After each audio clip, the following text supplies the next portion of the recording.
সামনে নরেন্দ্র মোদীর সাথে ভারতের সাথে আমাদের যে যুদ্ধ হবে, এটা পরীক্ষিত কথা, হাদিসের কথা। রাসূল পাক সাল্লাল্লাহু আলাইহি ওয়াসাল্লাম বলে গিয়েছেন হিন্দুস্তানে যুদ্ধ হবে, এই মুশরিকদের সাথে কালেমাওয়ালা মুসলমানদের যুদ্ধ হবে। এই যুদ্ধে অসংখ্য মুসলমান মারা যাবে, মুনাফিকরা পালাবে, অল্প গুটি কয়েক কিছু থাকবে, এরা বিজয় চিনিয়ে আনবে। মুসলমান, আপনাদেরকে জিজ্ঞেস করতে চাই, বর্তমানে ইসকন যা শুরু করেছে, এটার কাহিনী বোঝা যায়, আলামত বোঝা যায়, মূলত এটা গজওয়াতুল হিন্দের একটা আলামত। এই কথাগুলো বললে এই দেশের কিছু দালাল আছে, ভারতের কিছু দালাল আছে, আমাদেরকে বলে হুজুর উস্কানিমূলক বয়ান করেন কেন? আছে না নাই? বাজান, এটার নাম যদি উস্কানি হয়, তাহলে চট্টগ্রামের সাইফুল ইসলাম আলেম মুসলমান আইনজীবীকে ইসকনের বাটপার রাজেব প্রকাশ্যে জবাই করে হত্যা করেছে। এটার নাম কি উস্কানি না? কথা বলেন, কথা বলেন, এটার নাম কি উস্কানি না? এগুলা দেখার টাইম নাই, কোন দালাল কি বললো না বললো এগুলা পরোয়া করার সময় না।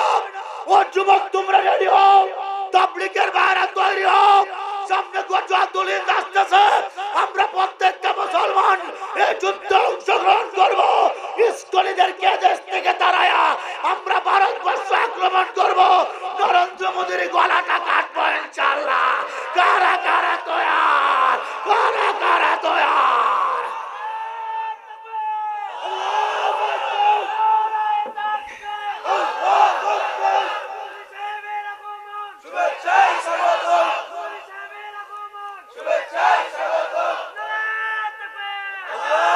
কে মুসলমান ভয় পাচ্ছেন না তো আপনারা নাকি? বাজান, সর্বশ্রেষ্ঠ নিয়ামত কালেমা তো আল্লাহ দিয়েই দিয়েছে। কথা বলেন, একদিন তো মরবই, মরতে যেহেতু হবে। শিয়াল কুকুরের মতো মরার জন্য আমি আস্তাগফিরুল্লাহ কালেমা পড়ি নাই, গরু ছাগলের মতো মরার জন্য আমি কালেমা পড়ি নাই। মরতে যেহেতু হবে, মরার আগে নরেন্দ্র মোদীর মতো মিনিমাম 1000 সাইজ কইরা এরপর মরবো ইনশাআল্লাহ। সবাই নিয়ত করতে পারেন ইনশাআল্লাহ। সবাই জিহাদের জন্য কার কার নিয়ত আছে? আমার মালিককে হাতটা তুলে দেখান। জিহাদের জন্য কার কার কার কার? আল্লাহু আকবার। আল্লাহ তুমি লোকগুলোরে কবুল করো, বলেন আমিন। আল্লাহু আকবার।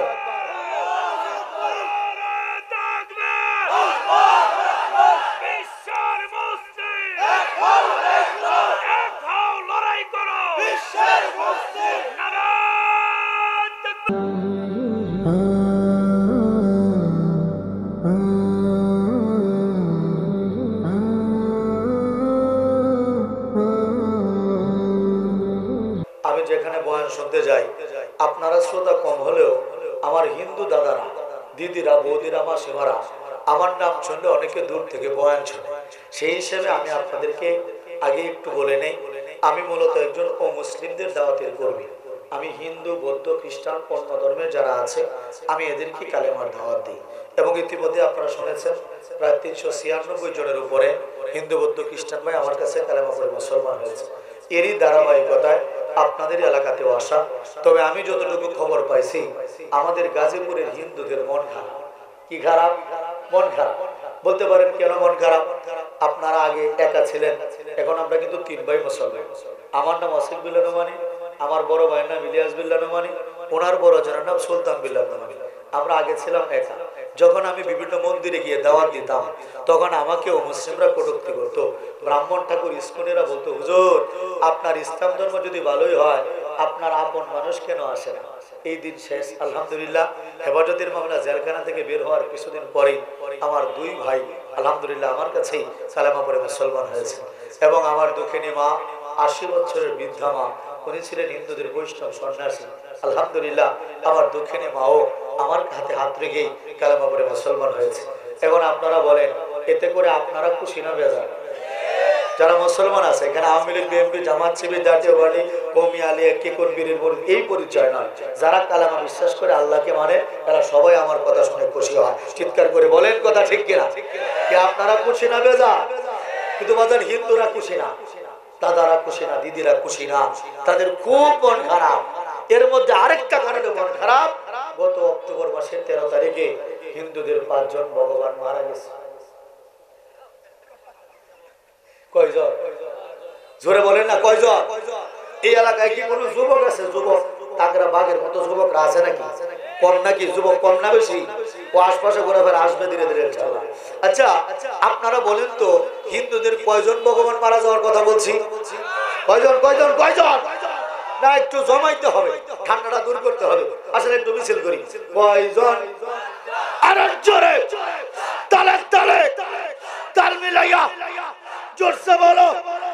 ঘুম ভাঙাইয়া মইরা গেছে ভগবান। অনেক মুরব্বীরা তাকে শুধু হাসতেছে, বুঝতেছে না অসিক বিলা শুরু করলো কি? 5 জন ভগবান মরছে মানে অনেকে বুঝতেছে না।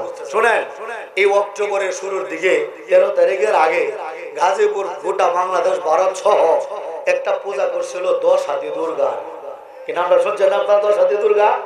এই দুর্গার পাশে ছিল তার মেয়ে লক্ষ্মী, এর পাশে ছিল তার বোন সরস্বতী, এর পাশে ছিল হিন্দুদের আনমেরিড ভগবান বাবা কার্তিক। এটা আনমেরিড ভগবান। আমি জিজ্ঞেস করলাম কিরে দাদা এই কার্তিকের পূজা করলে কি হয়? বলে অবিবাহিতদের বিবাহ হয়। আমি বলি উনার নিজের কপালে বউ নাই, উনার পূজা করলে বিয়েটা কেমনে হবে? কথা বলেন ঠিক কিনা? গেল কার্তিক, এর পাশে ছিল হিন্দুদের হাতি মার্কা ভগবান বাবা গণেশ। কিনেশ সন্দেশ না গণেশ, কিনেশ কিনেশ গণেশ। দেখবে না মাথার মধ্যে একটা হাতির শুল লাগানো। আচ্ছা মুরব্বীরা জ্ঞানী মানুষ, আপনারা শিক্ষিত এলাকার মানুষ, বলেন তো হাতি কোন গাছটা খাইতে বেশি পছন্দ করে? কলা গাছ। কলা গাছ। বাজান এই গণেশকে বিয়ে করেছিল কলা গাছ। বেচারা কি আর বউ কি জিনিস বুঝে? বাসর রাতে দিন নিজের বউরে নিজে কামড়ায় খাইছে। চিৎকার করে বলেন না নাউজুবিল্লাহ। এই যে দুর্গা, লক্ষ্মী, সরস্বতী, কার্তিক, গণেশ, এই 5 জন ভগবানের পূজা আমার ইস্কনের ভাইয়েরা সহ এই হিন্দু নরেন্দ্র মোদী কাকুরা ওনারা 5 জন ভগবানের পূজা করছিল। এই 5 জন ভগবান মারা গেছে। কি হয়েছে? কি হয়েছে? আচ্ছা বলেন তো ওনারা এখন কোথায় আছে? হ্যাঁ নদীতে কেনা বলছে মুরব্বী নাকি? বাপরে মাশাআল্লাহ, জানে মাশাআল্লাহ। এরা কই আছে ভাই? নদীতে। নদীতে কি করতে গেছে? ঠান্ডার মধ্যে গোসল করতে গেছে না? আমাজান না, এদেরকে ওই জায়গার মধ্যে শেষ সমাধি করা হয়েছে। জোরে বলেন বলেন কথা ঠিক কিনা? মুসলমান হিন্দুদের পূজা যখন শুরু হয় এরা শুরুতেই পূজা করে না, প্রথমেই করে কি বাজান? কিছু খড় গোটা নেয় আর মাটির মধ্যে পানি মিশায়, রং মিশায় এটাকে সুন্দর করে এঁটেল মাটির মতো বানায়। এরপর আমার এই লাঠির মতো একটা বাঁশ নিয়া ওই বাঁশটারে চোখে করে পিছন দিয়ে ঠেলে দেয়। ওটার নাম দেয় ভাস্কর্য। ওটার নাম কি দেয়? ওটার নাম দেয় প্রথমে ভাস্কর্য। এই ভাস্কর্যটাকে হিন্দুরা মনে করে মুর্দা। এরপর করে কি বাজান? এই ভাস্কর্যের বুকটার মধ্যে হাত দিয়া প্রাণ প্রতিষ্ঠার মন্ত্র পাঠ করে, অর্থাৎ নিজেদের মালিকের জীবন নিজেরা দেয়। নাউজুবিল্লাহ বলেন না। মুসলমান আমাদের জীবন দিয়েছেন কে? আমাদের জীবন দিয়েছেন আল্লাহ। আর হিন্দুদের ভগবানের জীবন দেয় তাদের ব্রাহ্মণ ঠাকুর মানুষরা। ওরে বাবারে কেমন মালিক এটা! এরপর হিন্দুরা বলে কি জানেন? তাদের ভগবান নাকি জিন্দা হয়ে গেছে। আবার বলে না নাউজুবিল্লাহ, বলে তাদের ভগবান নাকি জিন্দা হয়ে গেছে। শুরু করে দেয় সপ্তমী পূজা, অষ্টমী পূজা, নবমী পূজা করে দশমীর টাইম যখন হয় ভগবানের মরার টাইম হয়। কি হয়? কি হয়? ভগবানের মরার টাইম হয়, তাদের ভগবানও মারা যায়। ভগবানের মরার টাইমে করে কি বাজান? মূর্তির বুকটার মধ্যে হাত দিয়া প্রাণ নাশের মন্ত্র পাঠ করে। আমাদের মৃত্যুর টাইমে আসে ফেরেশতা, নাম তার আজরাইল। কিন্তু হিন্দুদের ভগবানের যখন মরার টাইম হয় গো, ব্রাহ্মণ ঠাকুর নিজেই মারার করে মূর্তির বুকটার মধ্যে হাত দিয়া একটা গোপন মন্ত্র পড়ে। গোপন মন্ত্র প্রকাশ করবো নাকি? হিন্দুরা আবার আমার এই বয়ানের পরে জায়গা জায়গা আমার আক্রমণ করে। যদি এখানে আক্রমণ করে আপনারা পাশে থাকবেন তো নাকি? ড্রাইভার ভাই গাড়িতে থাকবো, বাকিটা দেখতেছেন ইনশাআল্লাহ। অনেক সময় চাকার হাওয়া ছেড়ে দেয়, একটা খুব ঝামেলার মধ্যে আছে। আপনারা ঝামেলা হলে সাথে আছেন তো নাকি? গাজীপুরের বাঘটি কি আছে না মারা গেছে? চিৎকার করে বলেন তো দেখি আল্লাহু আকবার। আরো জোরে আল্লাহু আকবার। না মাশাআল্লাহ, এখনো মাঠ সাঙ্গা আছে। আল্লাহ তুমি বাঘদের কবুল করো, সকলে বলেন আমিন। তাহলে গোপন মন্ত্র ভাস, গোপন মন্ত্র অবাজান মূর্তির বুকটার মধ্যে হাত দিয়া গোপন একটা মন্ত্র পাঠ করে বলে, যতেচ্ছং দেবী গমন, ও দেবী গো যেটা মন চায় সেটা চলে যাও। এই কথা বলে ভগবানকে মার্ডার করে ফেলে। আরে এটা কেমন মালিক? যে মালিকের জন্ম মানুষের হাতে, মৃত্যু মানুষের হাতে, এই সমস্ত অপদার্থ মালিক মালিকের পূজা আমরা মুসলমান করতে পারি না, আমরা করতে পারি না। চিৎকার করে বলেন ঠিক কিনা? এই ভগবান নিয়ে আমরা হচ্ছে বিপদে। কি বলছে বাজান? চরম বিপদে, চরম বিপদে। কিছুদিন পর পর শুনবেন অমুক জায়গায় মন্দির ভাঙছে, অমুক জায়গায় মূর্তি ভাঙছে। দোষ দেয় বিএনপির, জামাত শিবিরের, দাড়ি টুপিওয়ালা হেফাজতে। কি কথা সত্য না মিথ্যা? জায়গায় জায়গায় নিজেরা নিজেরা মন্দির ভাঙে, দোষ দেয় আমাদের হুজুরদের, যুবক ছেলেদের। কথা ঠিক আছে না বাজান? এই মনের দুঃখে এইবার অনেক হুজুররা মন্দির পাহারা দিচ্ছে। কি বাজার পাহারা দেয় নাই? সেনাবাহিনীর লোকেরা একবারে বন্দুক টন্দুক নিয়ে এরপরে মন্দির পাহারা দিচ্ছে। আপনাদেরকে জিজ্ঞেস করতে চাই, এত পাহারার পরেও, এত পাহারাদারির পরেও ভগবান গুলারে কি বাঁচাইতে পারছে? কি হয়েছে? কথা কই না রে।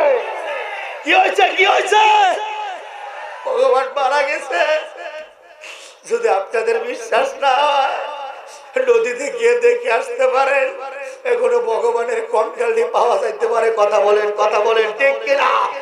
আমি গোটা বাংলার হিন্দু ভাইদেরকে স্পষ্ট করে বলতে চাই, তোমাদের যে ভগবান নিজেকে নিজে সেট করতে পারে না, এই সমস্ত মিথ্যা মালিকের পূজা ছেড়ে দাও, আমার আল্লাহর দাসত্ব গ্রহণ করো, মুক্তি পেয়ে যাবে, মুক্তি পেয়ে যাবে।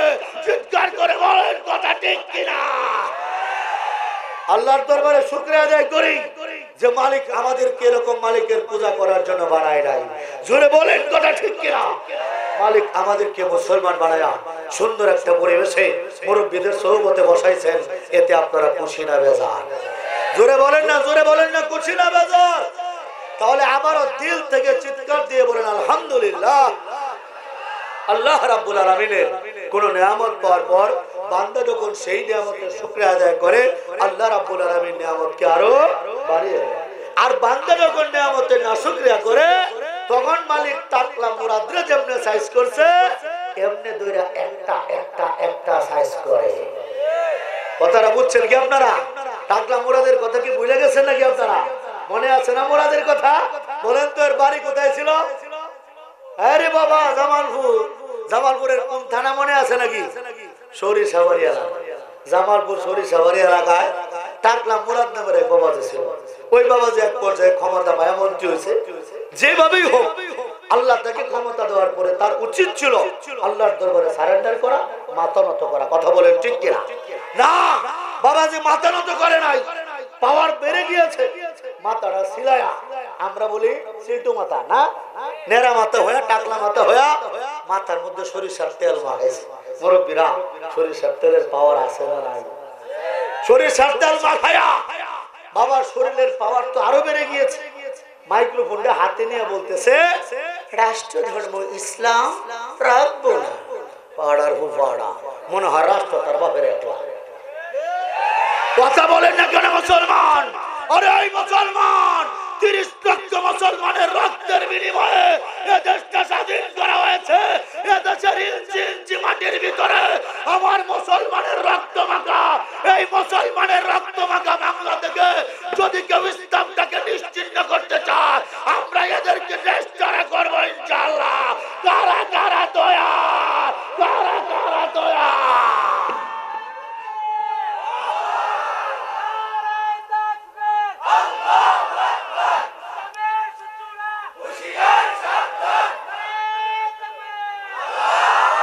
কি আপনারা ভয় পাচ্ছেন না তো নাকি? ভয় পাওয়ার দিন নাই মুসলমান। আমরা যে যাই করি ইসলামের ব্যাপারে আমরা কাউকে ছাড় দিতে রাজি না। কথা বলেন ঠিক কিনা? কথা পরিষ্কার। কি আসবে যাবে পরের কথা। ইসলাম ছিল, ইসলাম আছে, ইসলাম থাকবে। জোরে বলেন, ইসলাম ছিল, ইসলাম আছে, ইসলাম থাকবে। আল্লাহু আকবার। দেখেন নিয়ামতের নাশুকরিয়া করলে মালিক কেমনে নিয়ামত কেড়ে নেয়। এই টাকলা মুরাদ যখন বলছিল রাষ্ট্র ধর্ম ইসলাম রাখবে না, এর কিছুদিন পরেই তার মন্ত্রিত্ব শেষ। মন্ত্রিত্ব শেষ। মনের দুঃখে বসে আছে বৈঠকখানা। কোথায়? বৈঠকখানার ফ্যান ছিল 6টা। কয়টা? এই মাদ্রাসার ছাত্র বাড়ি কি সব ঘুমায় পড়ছে নাকি? হ্যাঁ, বাঘ আনার পরে যদি বাঘের হুঙ্কার একটু না থাকে, এটি বাঘ হইব কেমনে? কথা বলেন ঠিক কিনা? যারা আছে বাঘ দিয়ে যাতা আছে তো নাকি? এখানে ফ্যান ছিল কয়টা? জোরে বলেন কয়টা? আরো জোরে, তালে তালে তাল মিলাইয়া জোরছে বলো কয়টা কয়টা কয়টা? বাজান দেখেন মালিকের কি খেলা। টাকলা মোরাদ বসে আছে বৈঠকখানা, ফ্যান ছিল 6টা। কয়টা? সব জায়গায় ফ্যান ঘুরতেছে, সব জায়গায় লোকজন আসে বাজান, কোন জায়গার কোনো ঝামেলা নাই। কিন্তু টাকলা মোরাদ যে জায়গায় বসছে গো, এই জায়গার ফ্যানটা খুললা টাকলার মাথাটা গেছে হোয়াইটিয়া। জোরে বলেন আল্লাহু আকবার। কারণ নিয়ামতের না শুকরিয়া করলে নিয়ামত কেড়ে নেয় কে? জোরে বলেন নিয়ামত কেড়ে নেয় কে? এটা আমার কথা না, স্বয়ং আল্লাহ রাব্বুল আলামিন সূরা ইব্রাহিমে নিজেই ডাক দিয়ে বলেছেন, লাইন শাকারতুম লাযিদান্নাকুম ওয়া লা ইন কাফারতুম ইন্না আযাবি লাশাদীদ। অর্থাৎ তোমরা যারা আমার নিয়ামত পেয়ে নিয়ামতের শুকরিয়া আদায় করবে, আমি অবশ্যই অবশ্যই তাদের নিয়ামতকে বাড়িয়ে দেব। আর যারা নিয়ামত পাওয়ার পরে নিয়ামতের না শুকরিয়া করবে গো, আমি তাদের নিয়ামতকে ছিনিয়ে নেব।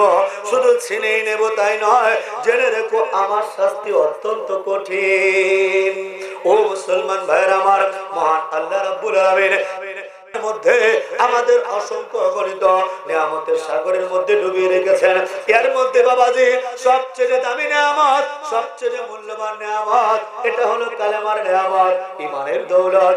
আমরা মুরব্বিদের বয়ানেও শুনি, এই কালেমার নিয়ামতকে যদি এক পাল্লায় রাখা হয়, আর 7 আসমান 7 জমিনকে যদি আরেক পাল্লায় রাখা হয়, আমার আল্লাহ রাব্বুল আলামিনের প্রদত্ত এই কালেমার পাল্লাটাই ভারী হয়ে যাবে। বলেন সুবহানাল্লাহ। ও মুসলমান, এই যে কালেমা নামক নিয়ামতটা, এই যে ঈমান নামক মহামূল্যবান দৌলতটা, এই দুনিয়ার মানুষ দুইটা ভাবে পায়, একটা আপনাদের মতো, আরেকটা আমার মতো। বলতে পারেন হুজুর আপনিও মুসলমান আমরাও মুসলমান, ঈমান দুই ভাবে কেমনে পাইলাম? এজন্য একটু লক্ষ্য করে দেখেন, আপনার ঈমান তাজা হবে ইনশাআল্লাহ। ও মুসলমান বাবাজিরা, একটু খেয়াল করে চিন্তা করে দেখেন, আপনার দাদা ছিল মুসলমান, এজন্য আপনার আব্বা মুসলমান, আপনার আব্বা মুসলমান, এই জন্য আপনি মুসলমান, আপনি মুসলমান, এই জন্য আপনার সন্তান মুসলমান, আপনার সন্তান মুসলমান, এই জন্য আপনার নাতি মুসলমান। এইভাবে বাপ দাদার উত্তরাধিকার সূত্রে আপনারা ইসলাম পাইছেন। কথা বলেন ঠিক কিনা? ও মুসলমান বাবাজিরা, ও যুবক ভাই মুরব্বী বাবারা, এই ইসলাম পাওয়ার জন্য আপনাদের কাউকে বাবা ছাড়তে হয় নাই, এই ইসলাম পাওয়ার জন্য আপনাদের কাউকে মা ছাড়তে হয় নাই, এই ইসলাম পাওয়ার জন্য আপনাদের কাউকে ভাই বোন ছাড়তে হয় নাই। ও মুসলমান, এই ইসলাম পাওয়ার জন্য আপনাদের কাউকে সম্পত্তি ছাড়তে হয় নাই। কিন্তু আমার দিকে একটু তাকায় দেখেন, আমার দাদার নাম ছিল রামচন্দ্র দাস, আমার বাবার নাম ছিল মনোরঞ্জন গোসাই, আমার নাম ছিল চরণ কুমার দাস। জীবনের 22টা বছর রে বাজার, এই হাতগুলা দিয়া আমি মিথ্যা মূর্তির সামনে ফুল ঢেলেছি। জীবনের 22টা বছর এই কপালটুকু দিয়া আমি মন্দিরে মন্দিরে ঘুরে ঘুরে মিথ্যা মালিকের সামনে সেজদা দিয়েছি। মুসলমান, একটু শান্তির আশায় বাজান আমি কীর্তনে কীর্তনে ঢোল বাজাইছি, আমি বাঁশি বাজাইছি, আমি হারমোনিয়াম বাজাইতাম, আর হরে কৃষ্ণ হরে রামের কীর্তন করতে করতে একটু শান্তির আশায় আমি মাটির মধ্যে গড়াগড়ি খাইছি। বিশ্বাস করেন মুসলমান, আমি শান্তি খুঁজে পাই নাই। কত দুর্গা কালীর পূজা করেছি, আমি শান্তি খুঁজে পাই নাই। হিন্দু সাধুগুরু বৈষ্ণবদের পা ধুয়ে এদের চরণের পানিটা আমি আমার গায়ে বাগাইছি একটু শান্তির আশায়। ও মুসলমান, আমি শান্তি খুঁজে পাই নাই। 22টা বছর পর্যন্ত আমি হিন্দু ধর্মের এপাট ওপাট সব দেখেছি। বিশ্বাস করেন মুসলমান, আমি শান্তির বিন্দু মাত্র পাই নাই। আমি বৌদ্ধ ধর্মে গিয়েছি, আমি রাজপুত্র সিদ্ধার্থের নামে গান গাইছি, আমি গৌতম বুদ্ধের পূজা করেছি। মুসলমান, আমি শান্তি খুঁজে পাই নাই। আমি পড়েছি খ্রিস্টানদের বাইবেল, আমি গিয়েছি ওদের গির্জায়, আমি গিয়েছি যিশু খ্রিস্টান নামে গান, আমি খ্রিস্টান ধর্ম কেটেছি। মুসলমান, আমি শান্তি খুঁজে পাই নাই। অন্যান্য ধর্মগুলা দেখেছি, আমি কোথাও শান্তি খুঁজে পাই নাই। যখন ইন্টারমিডিয়েট সেকেন্ড ইয়ারে পড়ি নেত্রকোনা গভর্নমেন্ট কলেজে, আমি চিন্তা করলাম, হয় আমি তো সব ধর্ম কাটলাম, ইসলাম তো একটা ধর্ম, ইসলামটাও তো একটু গবেষণা করা দরকার। কি কথা বলেন ঠিক কিনা? এই চিন্তা যখন আমার ভিতরে আসলো, 22 বছর শান্তির সন্ধান না পাওয়া আমি মুসলমান বন্ধুদেরকে নিয়ে, তখন আমি মেসে থাকি, কয়েকজন বন্ধুদেরকে নিয়ে বাসা ভাড়া করে থাকি। আমার মুসলমান বন্ধুদের জিজ্ঞেস করলাম, দোস্তরে তোদের ইসলাম তো আমি পরীক্ষা করতে এসেছি, ইসলাম কেমন ধর্ম?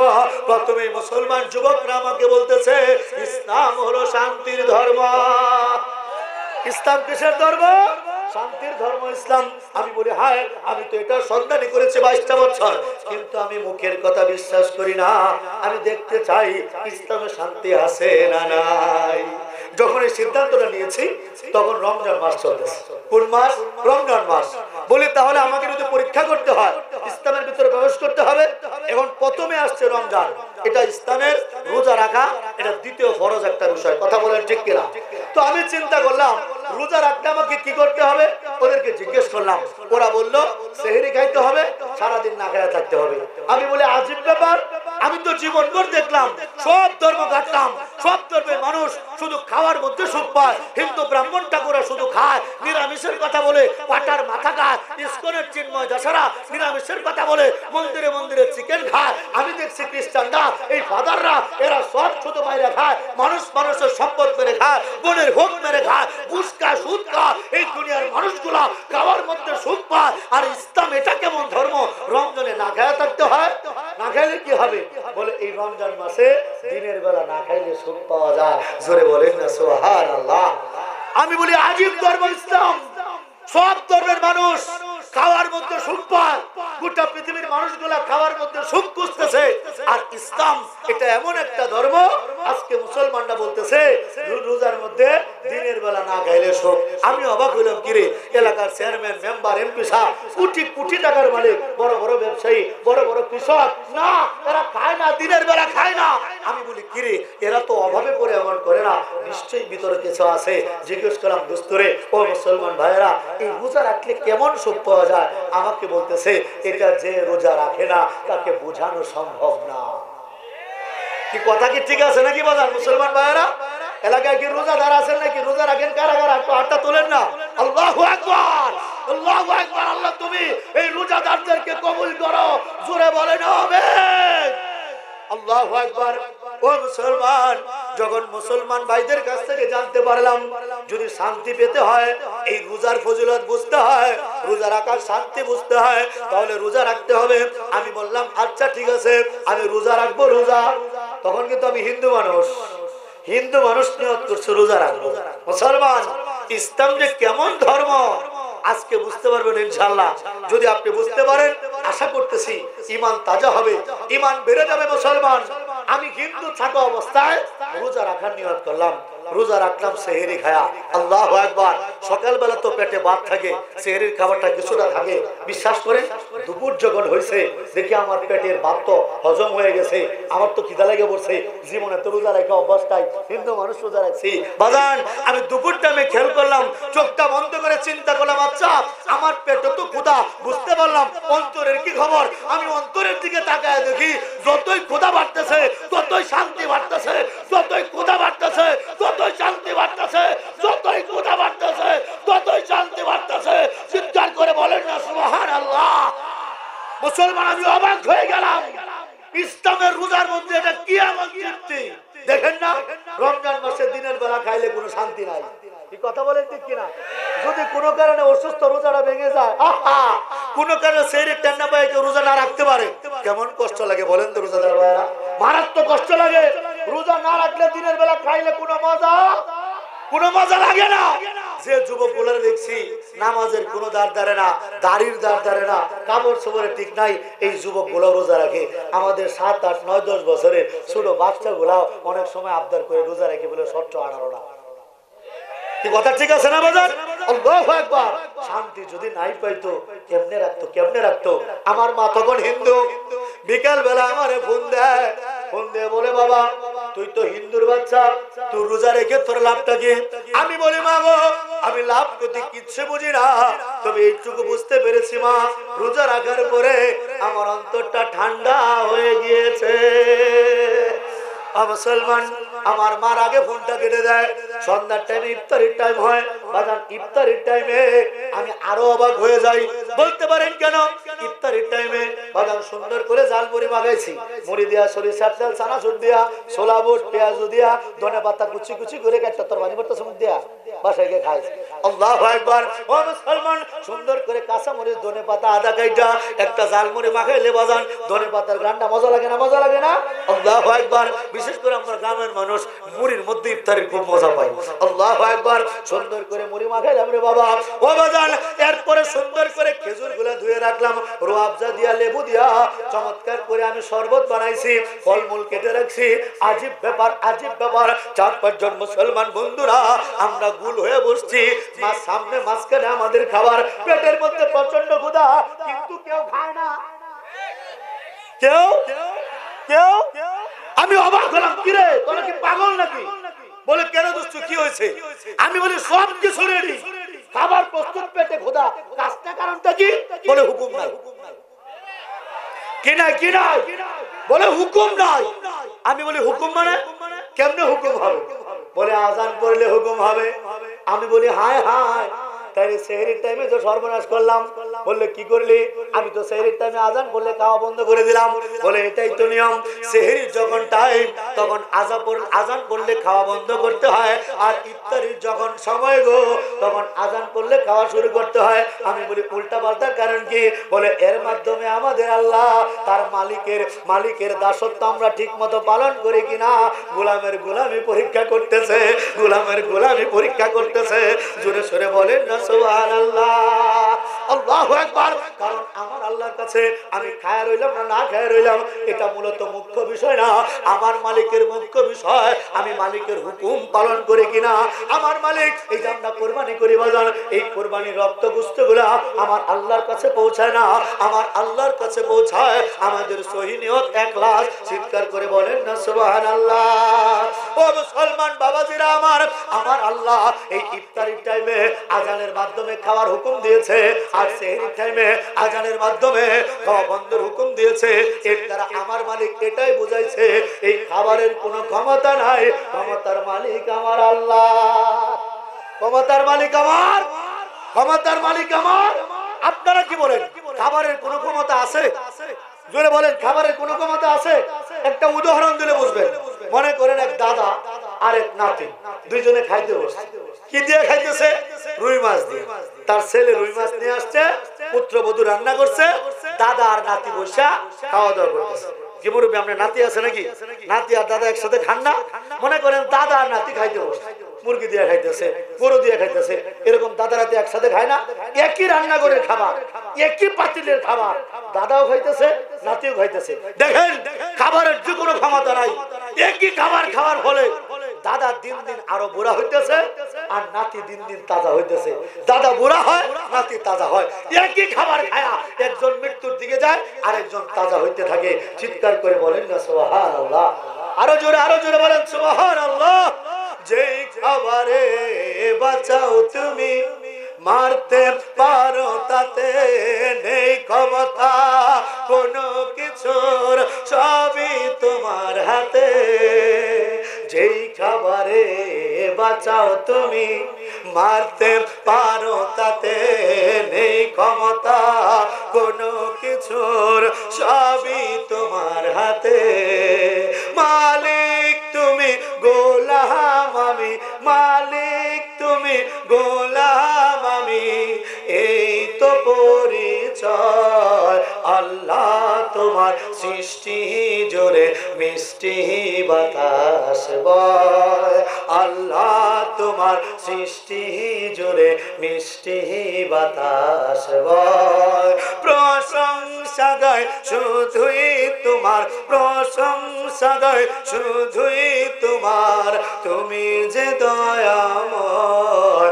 আল্লাহ তোমার সৃষ্টি জোরে মিষ্টি বাতাস বয়। জোরে বলেন না সুবহানাল্লাহ। মুসলমান যখন ইফতারের টাইম হইল ভাই, আজান যখন পড়লো, আছে কি ভাই? জীবনে কত খাবার খাইছি ভাই, বিশ্বাস করেন আপনারা রোজা রাখেন বাজান, বলেন তো ইফতারির মতো মজার খাবার কোনটা আছে ভাই? কত খাবার খাইলাম পৃথিবীতে, আপনি তো কত খাবার খান, এমনকি নিজের বিয়া খাইছেন না? বিয়া, নিজের বিয়ার মধ্যেও বাজার এরকম মজা লাগে না যে মজা লাগে ইফতারের টাইমে। চিৎকার করে বলেন না আল্লাহু আকবার। খাবারটা দামি হইতে হবে এরকম না বাজান। ইফতারের সময় একটা খেজুর খেলেও শান্তি লাগে, একটু পানি খেলেও শান্তি লাগে, এটা গরিব ইফতার করলেও শান্তি লাগে, বড় লোকের ইফতারিও শান্তি লাগে। আল্লাহু আকবার। এই মজা লাগাইছেন কে? জোরে বলেন না শান্তি লাগাইছেন কে? মুসলমান, আমি হিন্দু থাকতে যখন রোজা রেখে ইফতার করলাম রে ভাই, ও মুরব্বি বাজানরা, আমার কলিজাটা ঠান্ডা হয়ে গেল।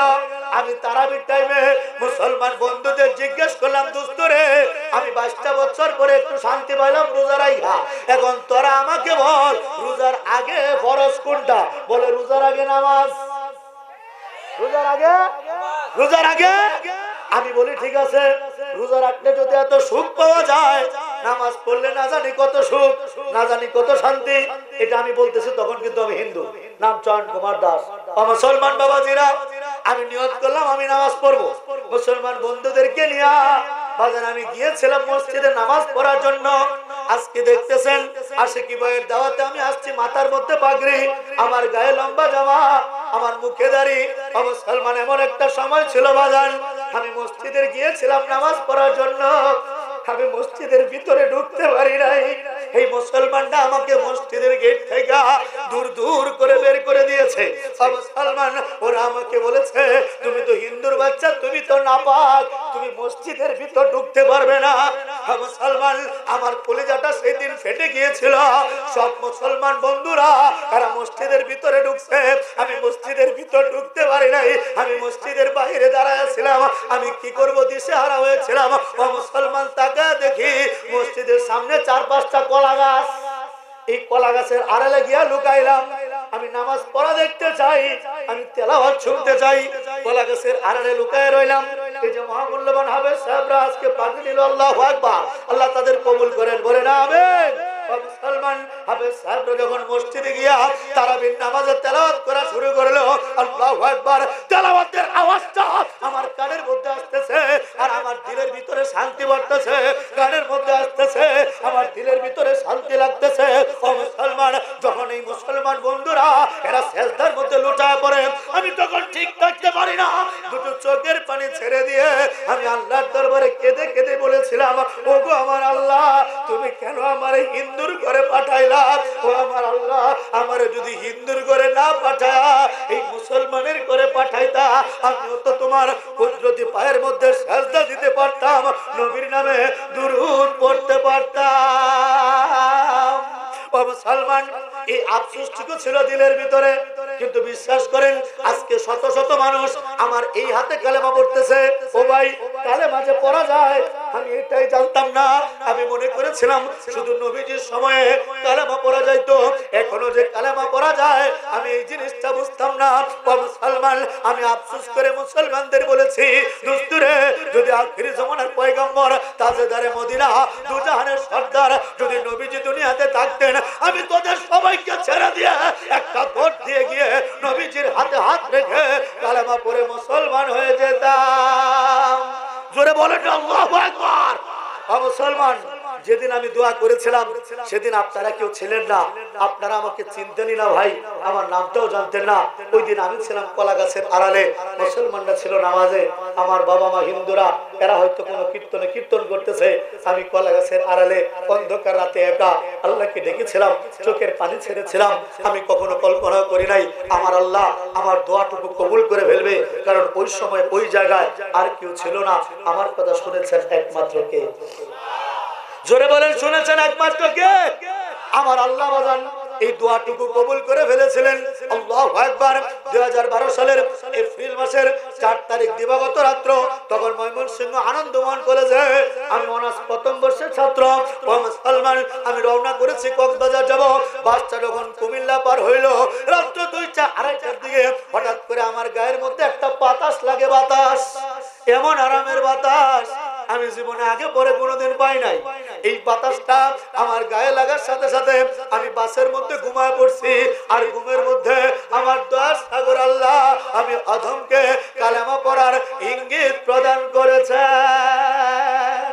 ও মুসলমান, আপনাদের জেনে রাখা ভালো, যারা শেখ বিল্লাহ নুমানিকে মেরে ফেলতে চায়, ভারতের ইসকন সহ আমাকে টার্গেট করছে বাজান, গোয়েন্দা সংস্থারা টার্গেট করছে, আমাকে 3 দিনের রিমান্ডে নিয়ে পিটাইছে। মুসলমান বাবাজিরা আমার, যারা টার্গেট করেছে আমাকে মেরে ফেলার জন্য, এদের জেনে রাখা ভালো আমি দুনিয়ার কোন মানুষের দাওয়াতে বাজান আমি ইসলাম গ্রহণ করি নাই। আমার আল্লাহ আল্লাহ আমি অধমকে স্বপ্নের মাধ্যমে কালেমা পড়ার ইঙ্গিত প্রদান করেছেন। আমি স্বপ্ন দেখার পরে ভাই সাথে সাথে কালেমা পড়ি নাই মুরব্বী, আমি 3 মাস গবেষণা করেছি, আমি 3 মাস রিসার্চ করে দেখেছি ইসলাম ব্যতীত আর সত্য কোন ধর্ম নাই। ইসলাম ছাড়া আরো কোন ধর্ম সত্য আছে না বাজার? নাই। 3 মাস গবেষণা করে পাইলাম, 3 মাস পরে কালেমা পড়ার সিদ্ধান্ত নিলাম। আপনারা যারা ময়মনসিংহ গেছেন যোগাযোগ আছে, ময়মনসিংহ বড় মসজিদের কুতুব, বড় মসজিদের শায়েখ আল্লামা আব্দুল হক সাহেব হুজুর দাওয়াত বারাকাতুহু, আমার পীর ও মুর্শিদ পীর সাহেবের বড় মেয়ে জামাই মুফতি সাহেব হুজুরের কাছে কালেমা পড়ার জন্য বাজার আমি হাতটা বাড়াইলাম। এই অভিজ্ঞতা আপনাদের কারণ নাই, এটাই আমাদের ভাইয়ের শরীর আছে। মুসলমান, যখন আমি হাতটা বাড়াইলাম, গভীর মনোযোগ খেয়াল করেন, এই অংশটুকু বুঝতে পারলে আপনার ঈমানটা ইনশাআল্লাহ তাজা হবে। মুসলমান, আমি যখন হাতটা বাড়াইলাম, আমার কাছে এখনো মনে আছে, আমার মনে হয়েছিল আমার বুকটার ভিতরে একটা পাথর চাপা দেওয়া। আমার কাছে মনে হতো আমার কলবের ভিতরে একটা কল্পিত মন্দির বসাইছে হিন্দুরা। আমার কাছে মনে হতো এই কলবের ভিতরে 33 কোটি মিথ্যা দেব দেবীর বসবাস। যখন আমি হাতটা বাড়াইলাম, আপনারা পীর সাহেবদের কাছ থেকে একটা সবক নিয়েছেন, লা ইলাহা ইল্লাল্লাহ বলে বাম দিকে কলবের মধ্যে ধাক্কা মারলে কলবের গুনাহগুলো ঝরে যায়। এর বাস্তব প্রমাণ আমি নিজে।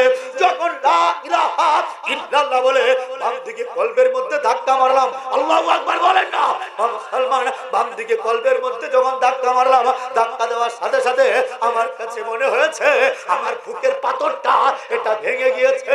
আমার এই বুকের এই কলবের কল্পিত মন্দিরটা এটা কষ্ট হয়েছে, মিথ্যা দেব দেবীগুলো পালাইছে, আমার বুকটা খালি হয়েছে। আর খালি বুকটার মধ্যে আমার আল্লাহ বসেছে, আমার আল্লাহ বসেছে, আমার আল্লাহ বসেছে। আর আমি যখন দিল থেকে ডাক দে আল্লাহ আল্লাহ আল্লাহ গো আল্লাহ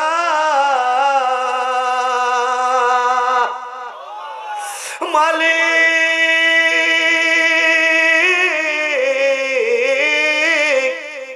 আল্লাহ গো আল্লাহ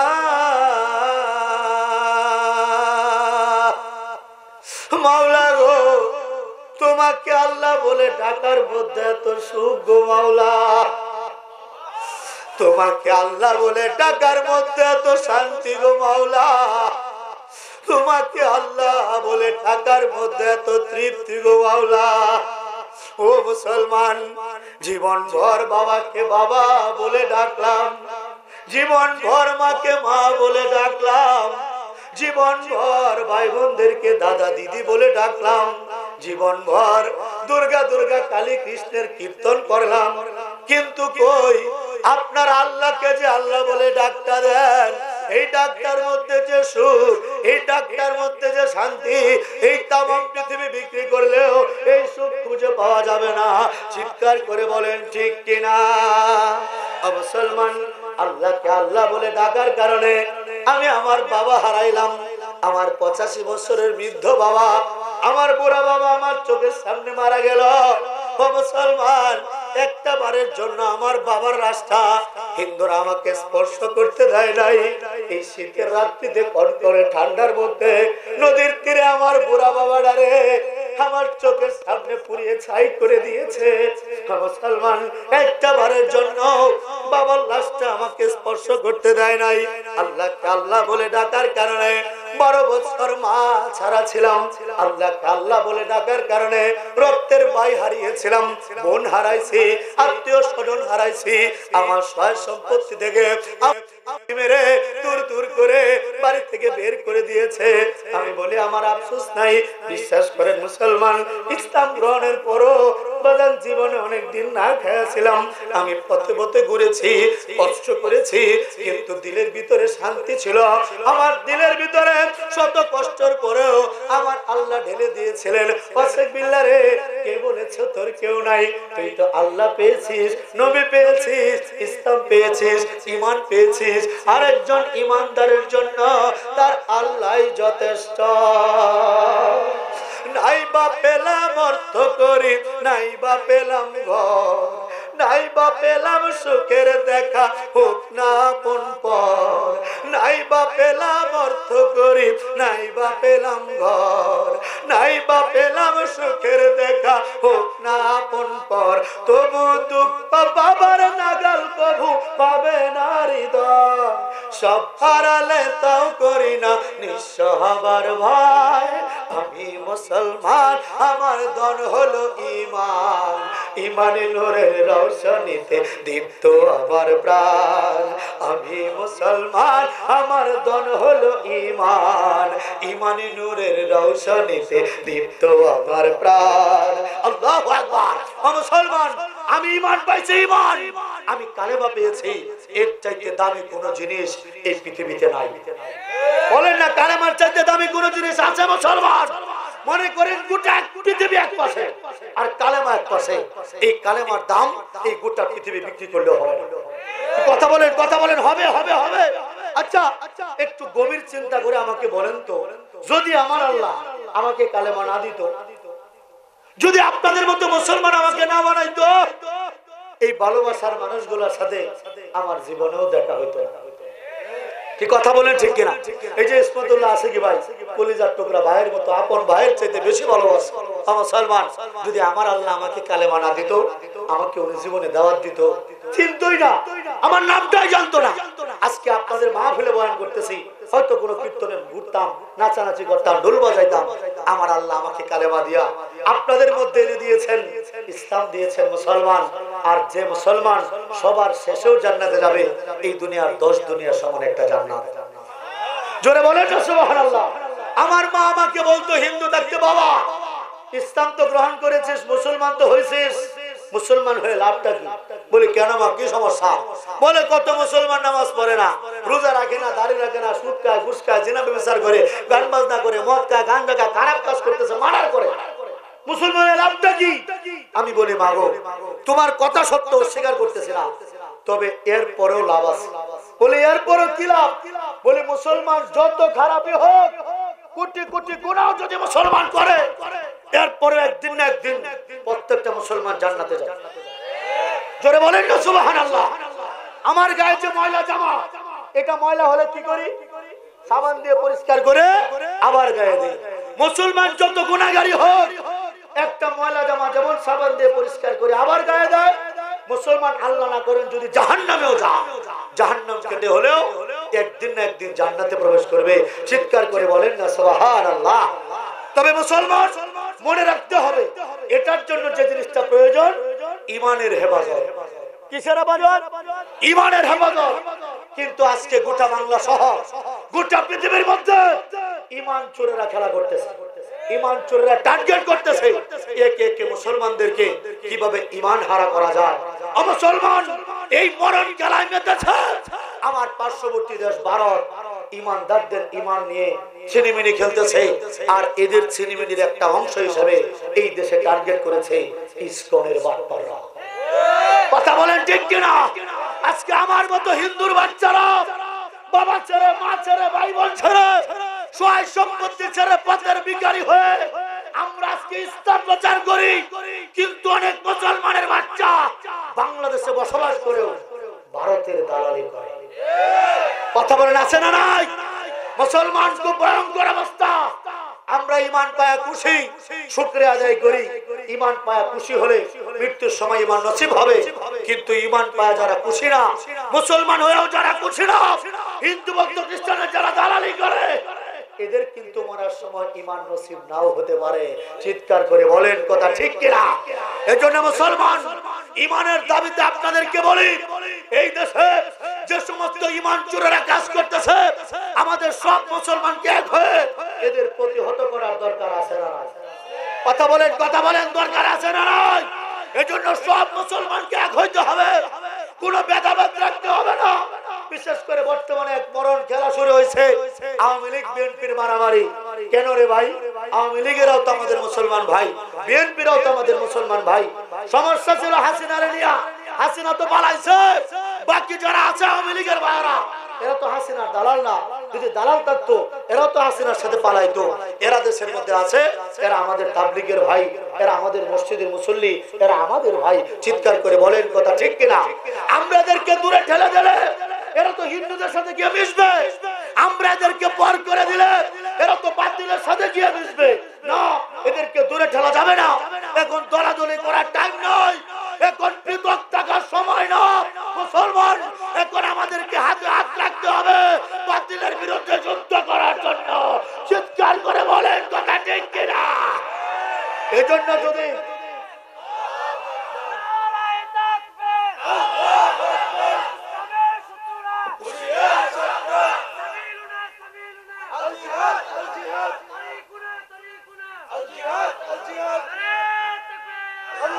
আল্লাহু আকবার। জিহাদের কথা শুনলে, স্লোগান শুনলে ভয় পান না তো নাকি? জিহাদ কিন্তু নামাজ যেমন ফরজ, রোজা যেমন ফরজ, জিহাদ তেমন ফরজ।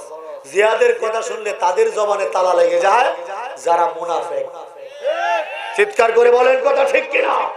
মুসলমান সামনে সময় আসতেছে, সময় আসতেছে। মুসলমান জাতি পরিবর্তন হচ্ছে, অসংখ্য বিধর্মীরা মুসলমান হচ্ছে, অসংখ্য মুসলমান কাফের হয়ে যাচ্ছে।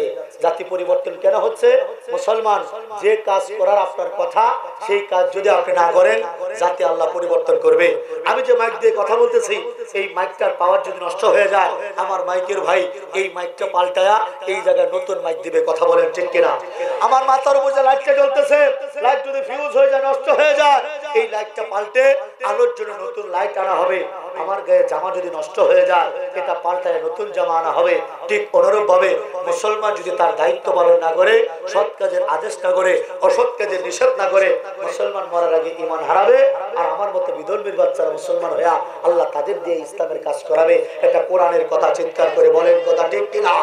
তাহলে আপনাদেরকে জিজ্ঞেস করতে চাই, সামনে নরেন্দ্র মোদীর সাথে ভারতের সাথে আমাদের যে যুদ্ধ হবে, এটা পরীক্ষিত কথা, হাদিসের কথা। রাসূল পাক সাল্লাল্লাহু আলাইহি ওয়াসাল্লাম বলে গিয়েছেন, হিন্দুস্তানে যুদ্ধ হবে, এই মুশরিকদের সাথে কালেমাওয়ালা মুসলমানদের যুদ্ধ হবে।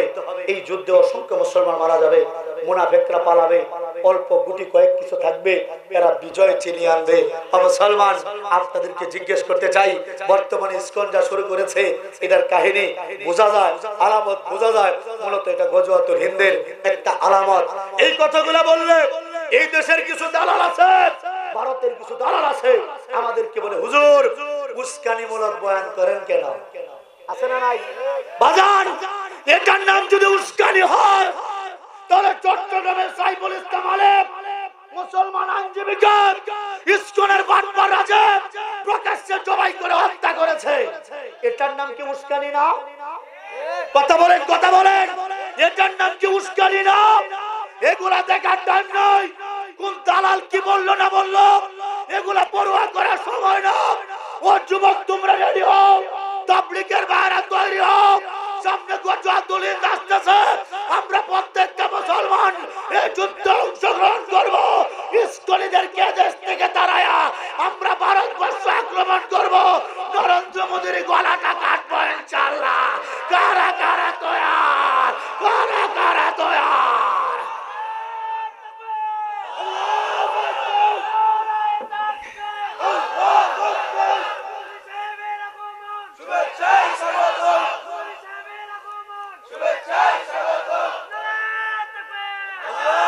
কে মুসলমান ভয় পাচ্ছেন না তো আপনারা নাকি?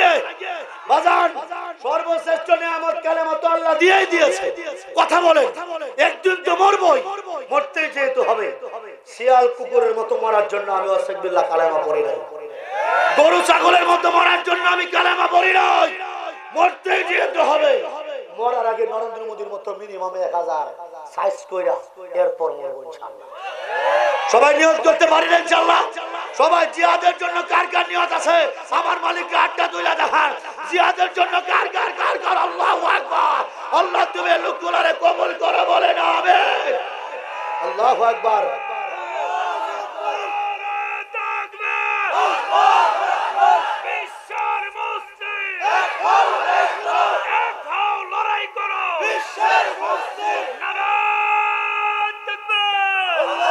আল্লাহু আকবার।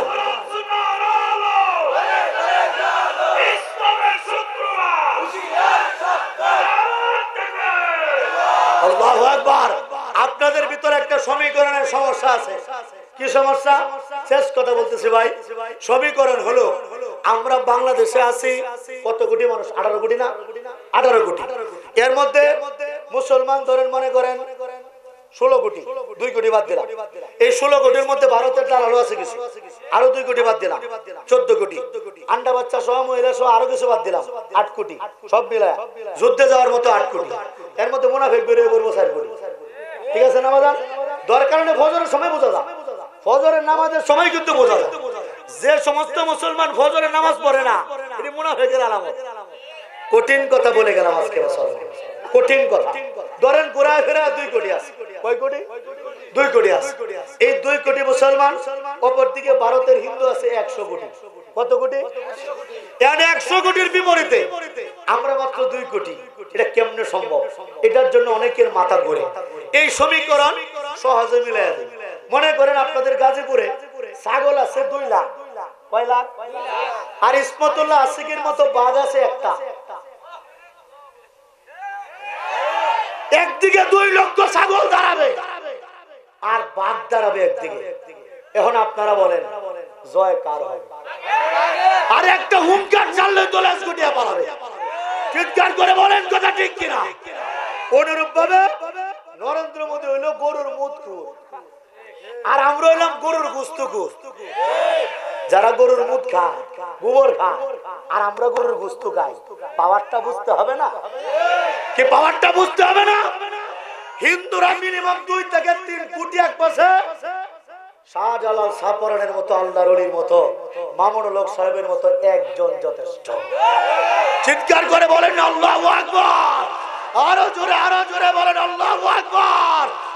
এই নরেন্দ্র মোদী তুই তৈরি থাক। ও বাংলার যুবক, তোমরা কারা কারা তৈরি?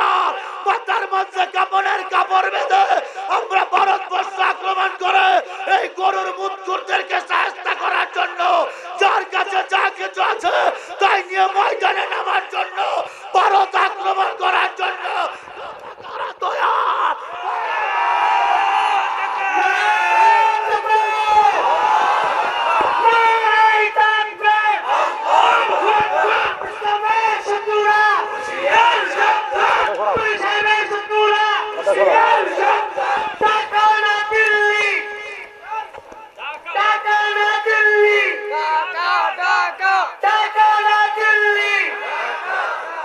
মুসলমান আল্লাহু আকবার।